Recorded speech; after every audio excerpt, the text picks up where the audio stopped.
Divisibility by number 9. Now let's take a number 65457. Now is this number divisible by 9? How we will find out?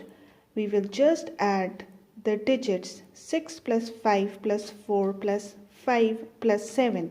The answer is 27. As we know, 27 is the multiple of 9, so this number is divisible by 9.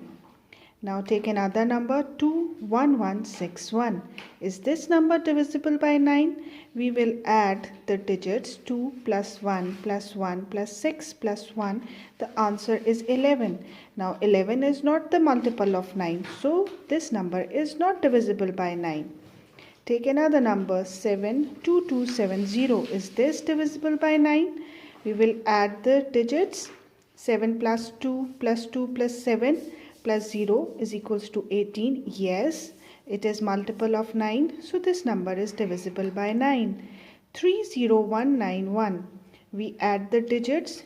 We get the answer 14. 14 is not the multiple of 9.